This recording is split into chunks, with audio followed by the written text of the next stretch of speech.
Hello दोस्त, हम पढ़ा रहे थे आप लोग को फिजिक्स। और फिजिक्स में जो चैप्टर था, चैप्टर नंबर 1 था। चैप्टर नंबर 1 में हम पढ़ा रहे थे प्रकाश का परावर्तन, जिसको बोलते हैं रिफ्लेक्शन ऑफ लाइट। हम पार्ट 8 तक देख चुके थे। पार्ट 9 आज लास्ट पार्ट है प्रकाश का परावर्तन का। फिर हम कल इसका एक वीडियो डालेंगे, शुरू से अंत तक आप लोग को रिवीजन करा देंगे। जो पढ़ाए थे पार्ट 1 से पार्ट 9 तक जितना पढ़ाए थे, शुरू से अंत तक आप लोग का रिवीजन करा देंगे। तो कल वाला भी वीडियो आप लोग जरूर देखना। काफ़ी कम समय में, लगभग 1 घंटा से भी कम समय में आप लोग लगभग 40 मिनट में पूरा इस चैप्टर को रिवीजन कर सकते हैं, ठीक है ना। तो जो आप लोग के लिए काफ़ी हेल्प करेगा। तो चलो स्टार्ट करते हैं। हम बताना चाहते हैं कि हमारे इस चैनल पर काफ़ी वीडियो अपलोड किया गया है क्लास 10 से संबंधित। तो आप लोग को वीडियो अगर नहीं मिल रहा है तो मेरा फोटो पर क्लिक कीजिएगा। फोटो पर क्लिक करने के बाद आएगा प्ले लिस्ट का ऑप्शन। उसके प्ले लिस्ट के ऑप्शन में जाइएगा तो आप लोग को बहुत सारा वीडियो मिलेगा, ठीक है ना। फिजिक्स से, केमिस्ट्री से, मैथ से, उसके बाद जो है वेरी वेरी इंपॉर्टेंट जो क्वेश्चन है वो मिलेगा, ठीक है ना। सूत्र कैसे याद करना वो बताए हैं। तो सभी वीडियो मिलेगा। आप लोग एंजॉय करें, देखें, अपने दोस्तों के बीच फैला दें, क्योंकि देख रहे सब्सक्राइबर भी नहीं बढ़ रहा है, ठीक है ना। अपने दोस्तों के बीच फैलाएं और लाइक करें, कमेंट जरूर करें। चलो देखते हैं पहला नंबर। बोर्ड आए सिद्ध करें कि फोकस दूरी यानी एफ वक्रता त्रिज्या यानी आर से आधी होती है, यानी एफ बराबर r/2 सिद्ध करना है। या इसी का उल्टा, वक्रता त्रिज्या फोकस दूरी से दुगनी होती है। वक्रता त्रिज्या फोकस दूरी से दुगनी होती है, यह सिद्ध करना है। यह सिद्ध करे या ये सिद्ध करे, बात वही हुआ। फोकस दूरी आधी होती है वक्रता त्रिज्या से, या वक्रता त्रिज्या जो है फोकस दूरी से दुगनी होती है, बात वही हुआ। दो को इधर भेज देंगे तो क्रॉस मल्टीप्लाई करेंगे तो ये आ जाएगा। तो ये सिद्ध करना है, ठीक है ना। देखो इसमें कोई दर्पण नहीं बोला था, हम लोग अवतल दर्पण लेकर सिद्ध करेंगे, ठीक है ना। तो अवतल दर्पण लेकर सिद्ध करेंगे कि फोकस दूरी वक्रता त्रिज्या के आधी होती है, या वक्रता त्रिज्या फोकस दूरी के दुगनी होता है, ये सिद्ध करेंगे। तो चलो पहले बनाते हैं एक अवतल दर्पण। चलो बनाते हैं एक अवतल दर्पण बनाते हैं।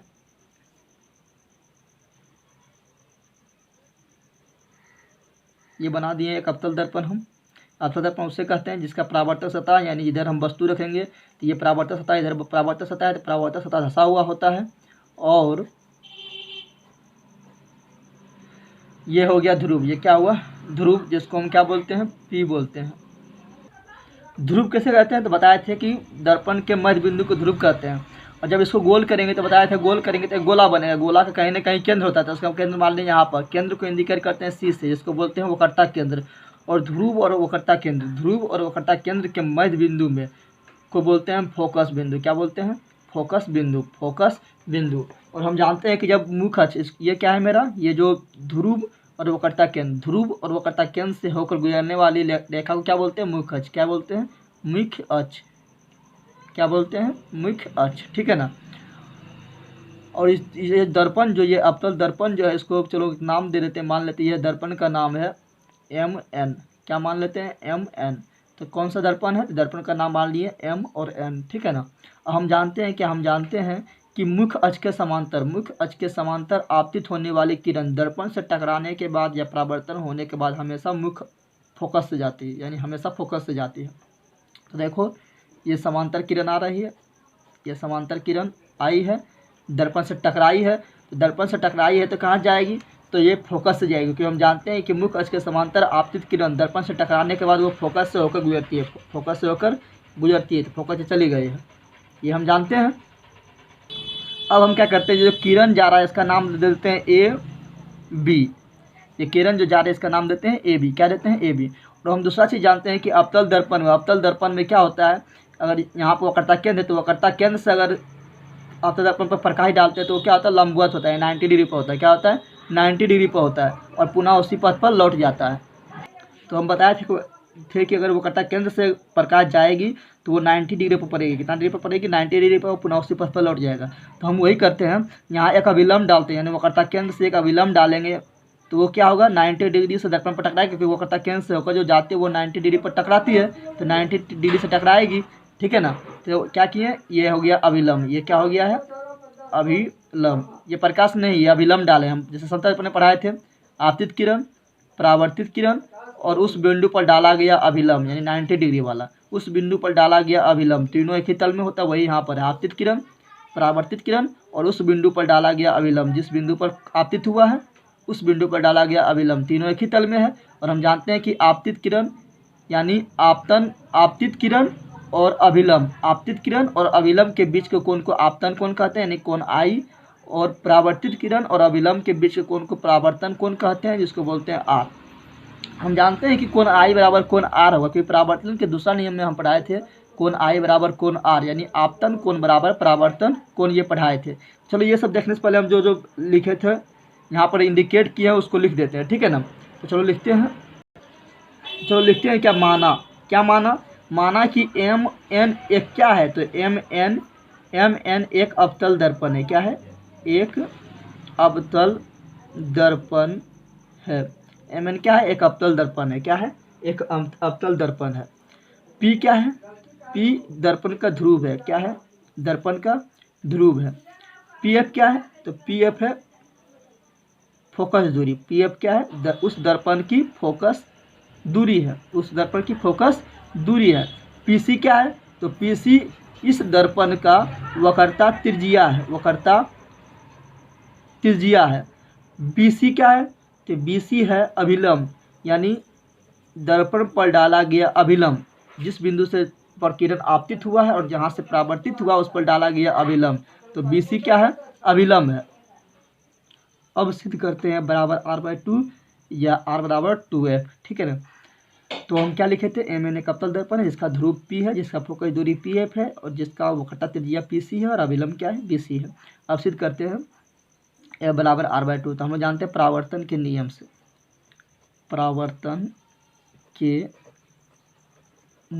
परावर्तन के नियम से क्या होता है? आपतन कोण बराबर परावर्तन कोण, ये तो हम सब पहले ही पढ़ा चुके हैं। आपतन कोण बराबर परावर्तन कोण। आपतन कोण को I से इंडिकेट करते हैं, परावर्तन कोण को R से इंडिकेट करते हैं। आपतन कोण क्या है? तो आपतन कोण ये वाला है, कोण ABC, यानी कोण ABC आपतन कोण हुआ। और परावर्तन कोण कौन हुआ? तो CBF, यानी ये वाला कोण। जिस कोण को पढ़ना तो उसको बीच में रखते थे, B को बीच में रखेंगे तो CBF या FBC, तो CBF बोलते हैं। तो चलो CBF, कोण CBF, इसको समीकरण 1-2। अब आगे देखते हैं थोड़ा। अब आप लोग मैथ में पढ़े होंगे, क्या मैथ में पढ़े होंगे कि दो समांतर रेखा अगर हो और अगर उसको कोई तिर्यक छेदी रेखा, यानी तिर्यक छेदी मतलब होता है तिरछा काटने वाला रेखा।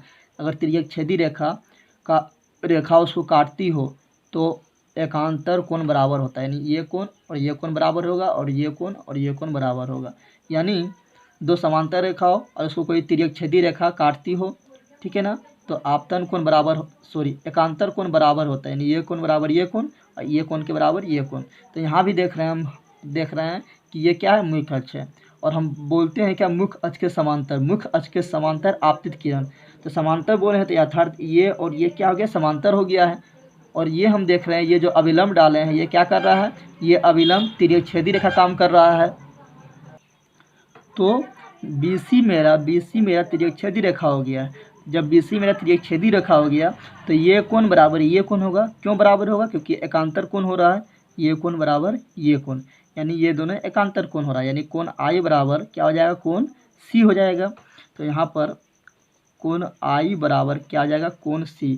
अच्छा, I को हम अच्छा से लिखें तो क्या लिख सकते हैं? I को कोण ABC, तो I को लिख सकते हैं कोण ABC। और कोण C को हम क्या लिख सकते हैं? BCF, कोण C को BCF। और इसको मान लेते हैं समीकरण 2। अब अगर हम समीकरण 1 और समीकरण 2 को अगर ध्यान से देखें तो हम यहाँ देख रहे हैं कि इसका ये साइड क्या है? बराबर है। यहाँ भी कोण ABC, यहाँ भी कोण ABC। तो हम लोग जानते हैं कि अगर राइट हैंड साइड बराबर होगा, यानी एक साइड अगर बराबर है तो दूसरा साइड अपने आप बराबर हो जाता है। तो जब समीकरण 1 और 2 को हम तुलना करेंगे तो यहाँ लिखेंगे, तो समीकरण 1 और 2 को तुलना करेंगे, समीकरण 1 एवं 2 की तुलना करेंगे। तो समीकरण 1 और 2 की तुलना करेंगे तो इसका ये side RHS left hand side बराबर है तो राइट हैंड साइड अपने आप बराबर हो जाएगा। तो हो जाएगा कोण CBF, यानी ये बराबर कोण BCF।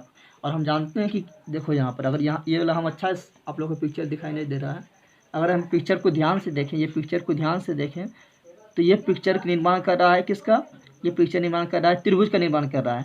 और अब हो गया मेरा क्या, अभी हम सिद्ध किए हैं क्या, यहाँ देखो कोण सी बी एफ यानी कोण सी बी एफ यानी ये वाला कोण बराबर कोण बी सी एफ यानी बी सी एफ यानी ये वाला कोण। तो इस त्रिभुज के दो कोण क्या हो गया, बराबर हो गया। तो हम जानते हैं कि किसी त्रिभुज के अगर दो कोण बराबर हो तो वो होता है समद्विबाहु त्रिभुज। क्या होता है, समद्विबाहु त्रिभुज।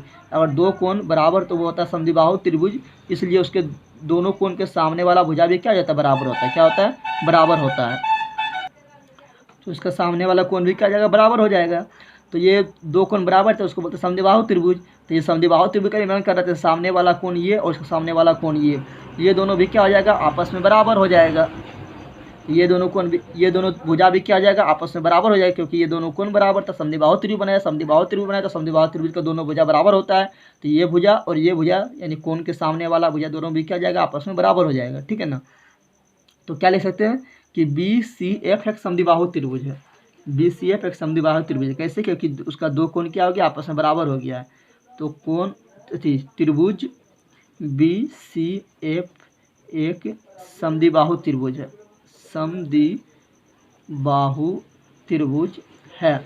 इसलिए इसका दो भुजा बराबर हो जाएगा आपस में। यानी हम बोल सकते हैं क्या, हम बोल सकते हैं बी एफ बराबर सी एफ, बी एफ बराबर सी एफ। तो यहाँ लिख दो बी एफ बराबर सी एफ। क्यों, क्योंकि ये एक समद्विबाहु त्रिभुज था, समद्विबाहु त्रिभुज था इसलिए इसका दोनों भुजा आपस में बराबर हो गया है। इसको समीकरण मान लो कितना, 3, समीकरण 3। अब आप लोग एक चीज़ ध्यान से समझना है, ठीक है ना। इसमें ध्यान से ये समझना है कि अगर ये क्या है, ये अवतल दर्पण है। क्या है, अवतल दर्पण है। ठीक है ना।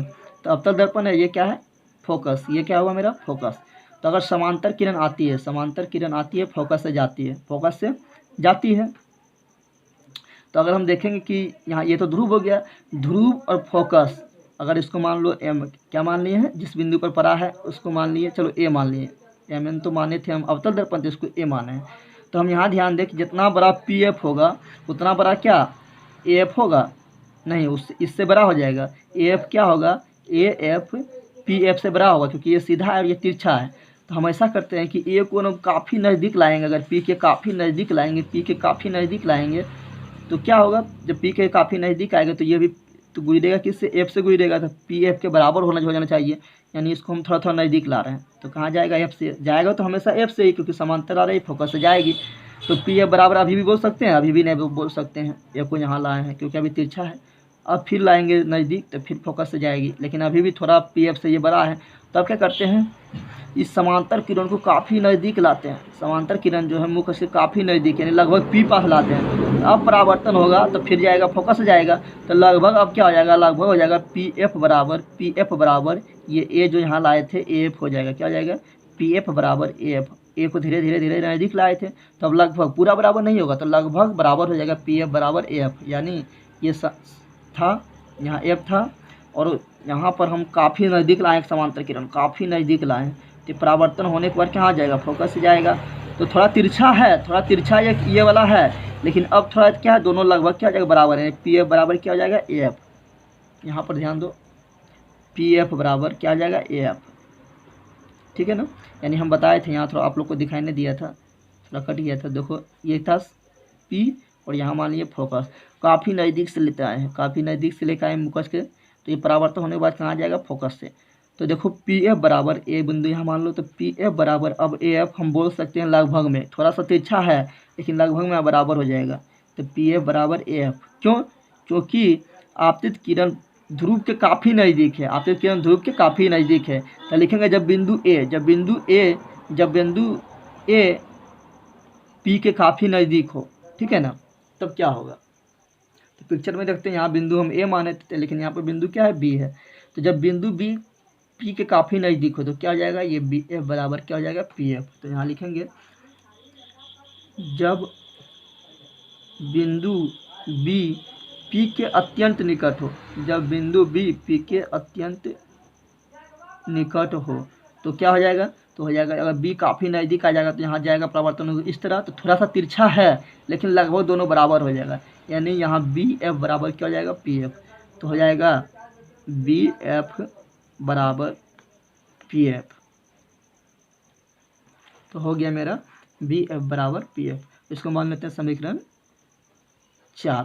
अगर हम समीकरण 3 और 4 को ध्यान से देखें, समीकरण 3 एवं 4 को ध्यान से देखें तो इसका देख रहे हैं लेफ्ट हैंड साइड बराबर है, यानी इधर वाला भाग बराबर है, इधर वाला अपने आप बराबर हो जाएगा। तो तुलना करेंगे जब समीकरण 3 एवं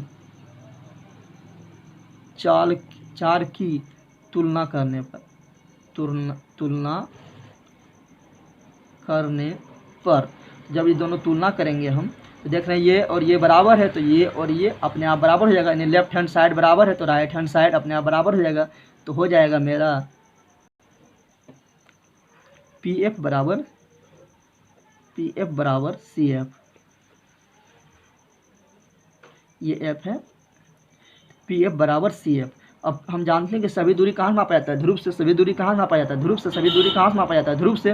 तो ये तो ध्रुव से ठीक है, लेकिन ये दूरी ध्रुव से है क्या, ये दूरी तो ध्रुव से नहीं है।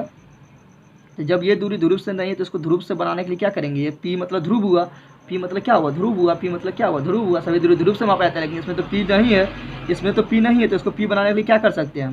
तो यहाँ मान लो वक्रता केंद्र है, यहाँ क्या है, वक्रता केंद्र है, तो इसको हम सी एफ को क्या लिख सकते हैं, सी एफ। तो सी एफ को हम लिख सकते हैं पूरा पी से लेकर सी तक, पी से लेकर सी तक, और उसके मध्य बिंदु में ये है, तो यहाँ से काट देंगे, यानी 2 से भाग देना पड़ेगा। तो 2 से अगर भाग दे देते तो ये प्राप्त तो हो जाएगा, क्योंकि जितना बड़ा ये उतना बड़ा ये। तो ये पी सी पूरा लिए, उसको 2 भाग में काट दिए, तो इतना बड़ा ये प्राप्त हो जाएगा। तो पी सी बटा 2।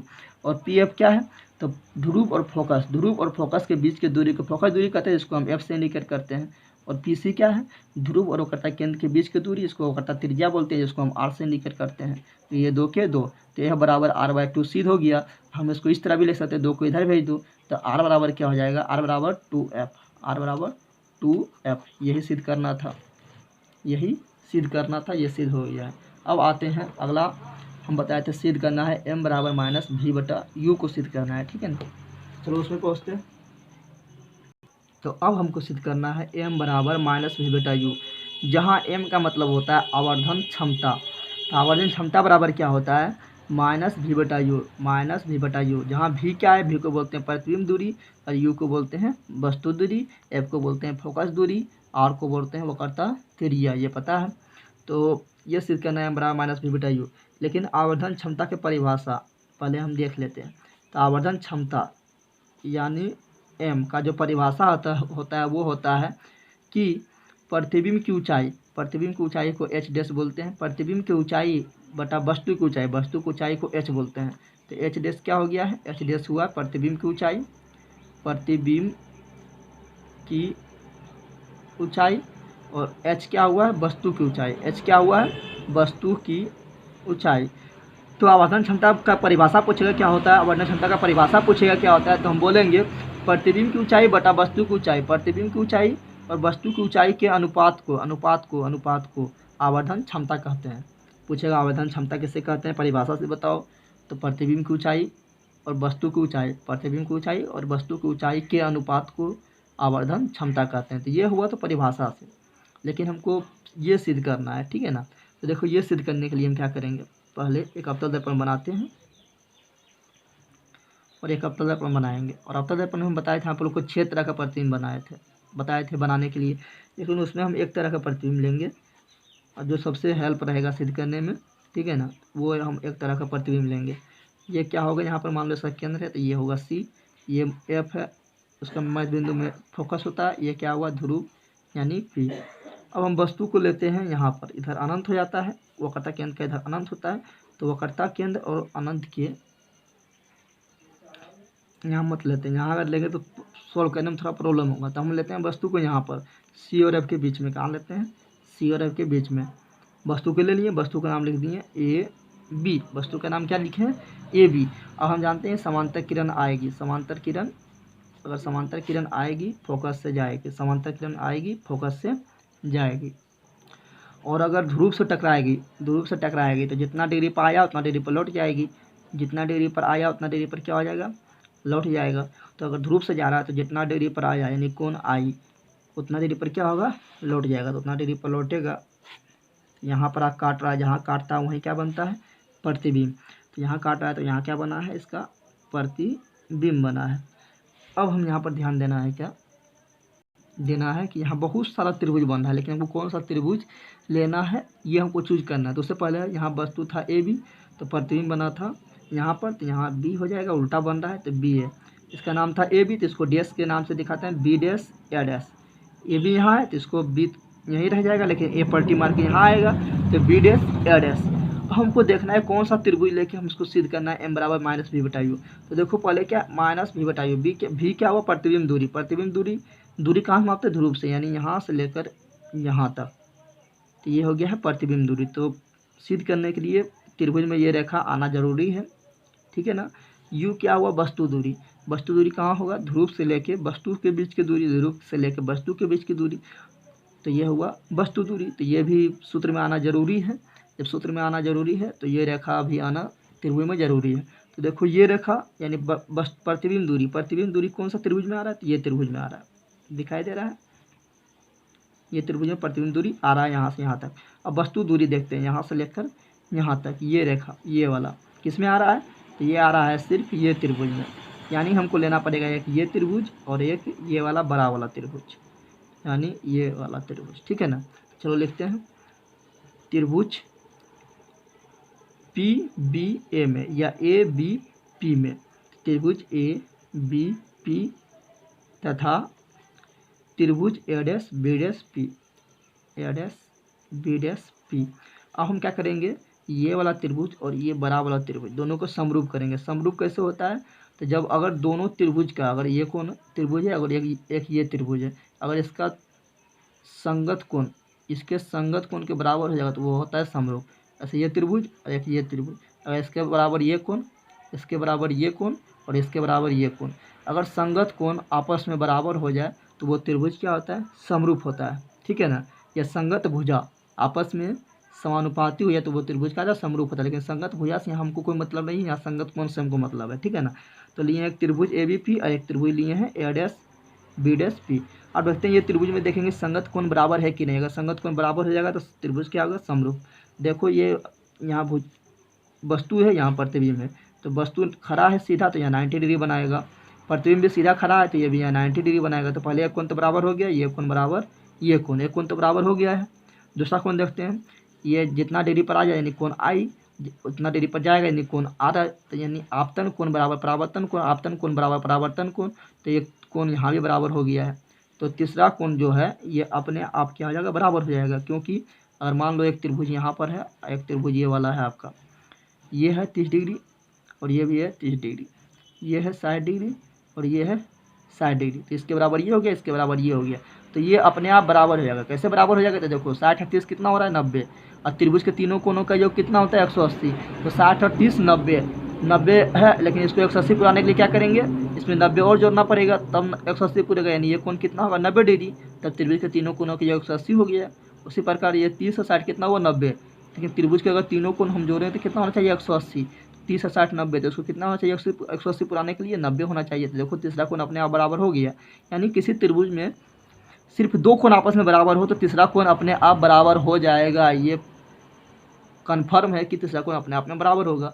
देखो ये कोण बराबर ये कोण, क्यों, क्योंकि दोनों है 90 डिग्री, बराबर हो गया है। आपतन कोण बराबर परावर्तन कोण, ये त्रिभुज में आपतन कोण बराबर परावर्तन कोण, ये दोनों आपस में बराबर हो गया, तीसरा कोण अपने आप बराबर हो जाएगा। तो सभी संगत कोण यानी इसका संगत ये, इसका संगत ये और इसका संगत ये, सभी संगत कोण आपस में बराबर है। इसलिए त्रिभुज ए बी पी और त्रिभुज ए डैश बी डैश पी क्या हुआ, आपस में समरूप हुआ है। तो हम लिख सकते हैं, क्या लिख सकते हैं, कोण कोण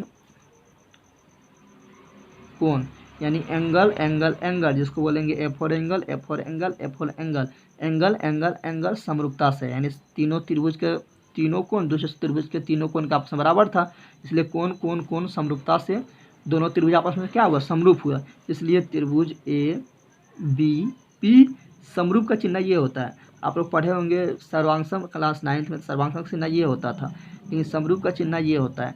तो त्रिभुज ए बी पी समरूप होगा त्रिभुज ए डैश बी डैश पी का, त्रिभुज ए डैश बी डैश पी का, दोनों त्रिभुज क्या हो गया समरूप। अब हम जानते हैं कि सर्वांगसम जब पढ़े होंगे आप लोग 9 में, तो जब दो त्रिभुज आपस में सर्वांगसम होता था तो उसका प्रत्येक भुजा अपने आप बराबर हो जाता था और प्रत्येक कोण अपने आप बराबर हो जाता था, यानी सब कुछ आपस में बराबर हो जाता था। लेकिन समरूप में वो नहीं होता है। अगर दो त्रिभुज आपस में समरूप होगा तो उसका संगत भुजा अनुपातिक होगा। जैसे मान लो ये ए बी सी और ये भी है डी ई एफ। तो अगर ये दोनों त्रिभुज समरूप हो गया है तो इसका संगत भुजा समानुपाती, यानी इसका संगत ये हो रहा है तो ए बी बटा डी ई, इसका संगत ये हो रहा है तो बी सी बटा ई एफ, और इसका संगत ये हो रहा है यानी ए सी बटा डी एफ। ये क्या हो जाएगा आपस में बराबर हो जाएगा, यानी इसका अनुपात क्या हो जाएगा आपस में बराबर। इसी प्रकार ये दोनों त्रिभुज यानी एक ये वाला त्रिभुज और एक मेरा ये वाला त्रिभुज, दोनों क्या हुआ समरूप हो गया है। दोनों का संगत भुजा क्या होगा अनुपातिक। और संगत भुजा में हमको लेना क्या है, तो देखो पहले देख लेते हैं यहाँ परिभाषा से क्या आया था। आवर्धन क्षमता की परिभाषा से क्या था, आवर्धन क्षमता की परिभाषा था प्रतिबिंब की ऊंचाई बटा वस्तु की ऊंचाई को आवर्धन क्षमता कहते हैं। एक ऊंचाई लेना है तो ये हुआ मेरा प्रतिबिंब की ऊंचाई, और एच यानी वस्तु की ऊंचाई, तो वस्तु की ऊंचाई मेरा ये हुआ, यानी ये इसको लेना है, ठीक है ना। दूसरा वस्तु प्रतिबिंब की दूरी यानी भी और वस्तु की दूरी यानी यू। तो प्रतिबिंब की दूरी यहाँ से पी से लेकर बी तक, यानी ये हुआ मेरा प्रतिबिंब की दूरी और ये हुआ मेरा वस्तु की दूरी, ये भी लेना है। ये भुजा से हमको कोई मतलब नहीं है, यानी इससे हमको कोई मतलब नहीं है। तो जब ये दोनों संगत हो गया, समानुपाती हो गया त्रिभुज, तो इसका संगत भुजा क्या होगा अनुपातिक होगा। संगत भुजा अनुपातिक होगा तो हो जाएगा क्या प्रतिबिंब की ऊंचाई बटा वस्तु की ऊंचाई। तो प्रतिबिंब की ऊंचाई क्या है ए डैश बी डैश बटा वस्तु की ऊंचाई यानी ए बी, क्या हो जाएगा ए बी, बराबर हो जाएगा प्रतिबिंब दूरी यानी पी बी डैश बराबर वस्तु दूरी पी बी, दोनों आपस में क्या आ जाएगा बराबर में हम ये भी लिख सकते हैं पी ए बटा पी ए डैश। लेकिन इससे हमको कोई मतलब नहीं है इसमें सिद्ध करने के लिए, क्योंकि एक प्रतिबिंब की ऊंचाई चाहिए, प्रतिबिंब की ऊंचाई बटा वस्तु की ऊंचाई को आवर्धन क्षमता कहते हैं, और m बराबर हमको सिद्ध करना है क्या वस्तु दूरी यानी प्रतिबिंब दूरी यानी v और वस्तु दूरी u, ये सिद्ध करना है। इससे कोई मतलब नहीं है, इसलिए इसको हम काट दिए हैं, ठीक है ना। अब हम देखते हैं ए डैश बी डैश क्या है। तो ए डैश बी डैश क्या है प्रतिबिंब की ऊंचाई, प्रतिबिंब की ऊंचाई को हम क्या बोलते हैं एच डैश, तो यहाँ हम लिख सकते हैं एच डैश। ए बी क्या है, ए बी मेरा है वस्तु की ऊंचाई, क्या है वस्तु की ऊंचाई, वस्तु की ऊंचाई क्या बोलते हैं एच, क्या बोलते हैं एच। पी बी डैश क्या है पी बी डैश, तो ये हुआ ध्रुव और ये हुआ प्रतिबिंब की दूरी, तो ये क्या हुआ प्रतिबिंब दूरी, ये क्या हुआ प्रतिबिंब दूरी। तो प्रतिबिंब दूरी को क्या बोलते हैं भी, क्या बोलते हैं भी बोलते हैं, तो भी लिखे हैं। और पी बी, पी से लेके बी तक क्या है वस्तु दूरी है, वस्तु दूरी क्या बोलते हैं हम यू बोलते हैं, तो यहाँ यू लिखे हैं। अब चिन्ह परिपाटी में हम बताए थे, क्या चिन्ह परिपाटी में अगर दर्पण के सामने है तो सभी दूरी होता है माइनस में, और दर्पण के पीछे सभी दूरी होता है प्लस में। और दर्पण अब बताए थे दूसरा क्या, अगर ऊंचाई लेना है तो मुख्य अक्ष के ऊपर सभी दूरी प्लस में, मुख्य अक्ष के नीचे मुख्य अक्ष के ऊपर सभी ऊंचाई प्लस में और मुख्य अक्ष के नीचे सभी ऊंचाई माइनस में। पहले हम दूरी देख लेते हैं, पहले हम ऊंचाई यहाँ पर दिया तो ऊंचाई देख लेते हैं। एच डैश क्या है प्रतिबिंब की ऊंचाई, तो प्रतिबिंब की ऊंचाई क्या है मुख्य अक्ष के नीचे है, तो मुख्य अक्ष के नीचे इसलिए प्रतिबिंब की ऊंचाई क्या होगा माइनस में, तो यहाँ देना पड़ेगा माइनस।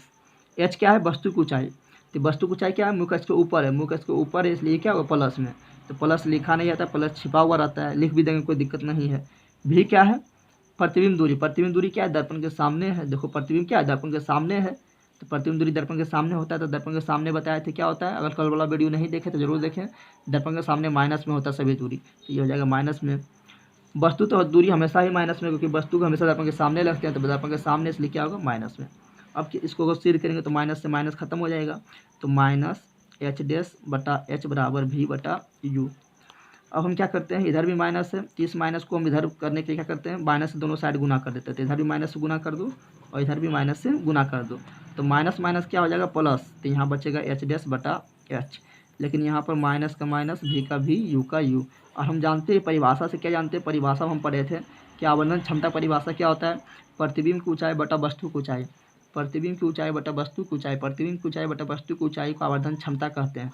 तो आवर्धन क्षमता जैसे m से निकल करते तो m बरा तो h डैश बटा h के जहाँ पर हम क्या लिख सकते हैं m, h डैश बटा h के जहाँ पर हम क्या लिख सकते हैं m, तो यहाँ लिख दिए m, तो m बराबर हो गया माइनस v बटा u, यही सिद्ध करना था।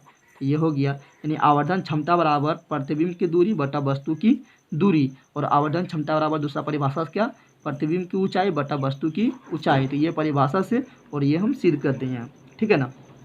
तो ये रहा आपका दूसरा जो बताया थे वो सिद्ध हो गया है।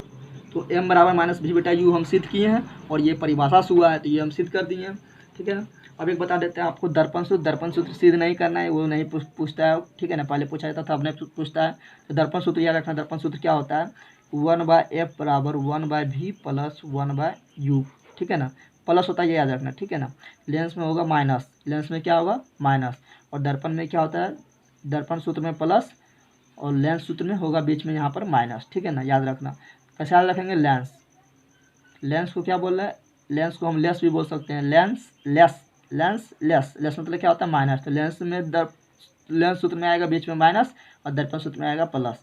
एफ क्या है, फोकस दूरी, भी क्या है, प्रतिबिंब दूरी, यू क्या है, वस्तु दूरी। एफ क्या है, फोकस दूरी, भी क्या है, प्रतिबिंब दूरी, यू क्या है, वस्तु दूरी। तो ये हुआ दर्पण सूत्र। अगर पूछता लेंस सूत्र क्या होगा, तो 1/f बराबर 1/v minus 1/u। Lens L four lens, L four lens और एल फोर लेस, लेस मतलब माइनस होता है, लेस करो डिस्काउंट करो, तो लेस मतलब माइनस होता है, इसलिए माइनस। तो दर्पण सूत्र में बीच में प्लस, लेंस सूत्र में माइनस। और यहाँ पर उल्टा, दर्पण सूत्र में यहाँ प्लस था बीच में, तो इसका आवर्धन क्षमता में यहाँ आ गया माइनस, यहाँ क्या आ गया है माइनस, यहाँ क्या आ गया है माइनस। यहाँ देख रहे हैं आप लोग, यहाँ देखें, दर्पण सूत्र में बीच में था प्लस, तो दर्पण के आवर्धन क्षमता में यहाँ क्या आ गया है माइनस, ठीक है ना। लेकिन लेंस सूत्र में बीच में है माइनस, तो लेंस के आवर्धन क्षमता में आ जाएगा प्लस, प्लस छिपा हुआ रहता है, यानी प्लस को लिखा नहीं जाता है, ठीक है। तो ये होगा दर्पण सूत्र। अब एक क्वेश्चन आता है कि आवर्धित मतलब क्या होता है। आवर्धित मतलब होता है कि प्रतिबिंब जो है, ये जैसे यहाँ प्रतिबिंब बन रहा है, तो ये प्रतिबिंब जो है वस्तु से कितना गुना बड़ा बन रहा है या कितना गुना छोटा बन रहा है, ठीक है ना। तो जितना गुना बड़ा बनता है उसको बोलते हैं आवर्धित या आवर्धन। क्या बोलते हैं, आवर्धन। अगर लिखा हुआ है प्लस, चलो लिखा हुआ है अगर m बराबर, लिखा हुआ है m बराबर -1, तो 1 का मतलब क्या हुआ कि 1 का मतलब ये हुआ कि जितना बड़ा प्रतिबिंब, जितना बड़ा वस्तु उतना बड़ा प्रतिबिंब बन रहा है। माइनस का मतलब क्या हुआ, माइनस का मतलब हुआ कि प्रतिबिंब जो है वो उल्टा बन रहा है। और m बराबर -2 देते हैं, तो माइनस का मतलब क्या हुआ, प्रतिबिंब जो है उल्टा बन रहा है, और प्रतिबिंब जो है वस्तु से 2 गुना बड़ा बन रहा है। अगर m बराबर हम दे दें -3, तो माइनस का मतलब क्या हुआ, माइनस का मतलब हुआ कि प्रतिबिंब उल्टा बन रहा है, और 3 का मतलब हुआ कि प्रतिबिंब वस्तु से 3 गुना बड़ा बन रहा है। उसी प्रकार m बराबर दे दें +1, तो प्लस का मतलब हुआ कि प्रतिबिंब सीधा बन रहा है, यानी आभासी प्रतिबिंब है, और 1 का मतलब हुआ कि जितना बड़ा वस्तु उतना बड़ा प्रतिबिंब। उसी प्रकार m बराबर +2 दे दें, तो प्लस का मतलब क्या हुआ कि वस्तु सीधा बन रहा है, यानी आभासी हुआ। और 2 का मतलब क्या हुआ, 2 का मतलब हुआ कि प्रतिबिंब जो है वस्तु से 2 गुना बड़ा बन रहा है। अगर m का मतलब दे दें, m बराबर दे दें +5, तो प्लस का मतलब क्या हुआ कि सीधा बन रहा है, तो सीधा बन रहा है तो उसको बोलेंगे आभासी प्रतिबिंब या काल्पनिक प्रतिबिंब। और 5 का मतलब क्या हुआ, 5 का मतलब हुआ कि प्रतिबिंब जो है वस्तु से 5 गुना बड़ा बन रहा है। कितना गुना बन रहा है, 5 गुना बड़ा। उसी प्रकार प्रतिबिंब दूरी बराबर दे दें -10 सेंटीमीटर, तो माइनस दे दिए, तो माइनस का मतलब क्या हुआ कि प्रतिबिंब दूरी जो है वो -10 सेंटीमीटर। -10 सेंटीमीटर क्या हुआ कि प्रतिबिंब जो है दर्पण के सामने 10 सेंटीमीटर दूरी पर बन रहा है, दर्पण के सामने, क्योंकि सामने दूरी क्या होता है माइनस में, पीछे दूरी क्या होता है प्लस में। कल वाला वीडियो नहीं देखें जरूर देखें, ठीक है ना, समझ आ जाएगा। तो दर्पण से सामने 10 सेंटीमीटर दूरी पर प्रतिबिंब बन रहा है। अगर यही दे दें v बराबर 10 सेंटीमीटर प्लस में, इसका मतलब क्या होगा, प्रतिबिंब दूरी 10 सेंटीमीटर है, किसमें है, प्लस में। तो प्लस में दूरी किधर होता है, प्लस में, तो दर्पण के पीछे होता है दूरी प्लस में। तो प्लस का मतलब क्या हुआ कि प्रतिबिंब दर्पण के पीछे बन रहा है। प्लस का मतलब हुआ कि प्रतिबिंब दर्पण के पीछे बन रहा है, और 10 सेंटीमीटर का मतलब हुआ कि 10 सेंटीमीटर की दूरी पर बन रहा है। इसी प्रकार यहाँ पर हम बताते हैं v बराबर का दिया हुआ है -20 सेंटीमीटर। कितना दिया हुआ, -20 सेंटीमीटर। तो माइनस का मतलब क्या हुआ, हम बताए कि दर्पण के आगे सभी दूरी माइनस में, दर्पण के पीछे सभी दूरी प्लस में। तो माइनस बता रहा है कि प्रतिबिंब जो है दर्पण के सामने बन रहा है, दर्पण के सामने बन रहा है, यानी इधर बन रहा है, और 20 सेंटीमीटर की दूरी पर बन रहा है, यानी 20 सेंटीमीटर की दूरी पर बन रहा है। अगर यही दे दें v बराबर प्लस 20 सेंटीमीटर। तो प्लस का मतलब क्या हुआ, प्लस का मतलब पीछे, सभी दूरी प्लस में कब होता है, जब दर्पण के पीछे, दर्पण के पीछे, दर्पण के पीछे सभी दूरी प्लस में होता है।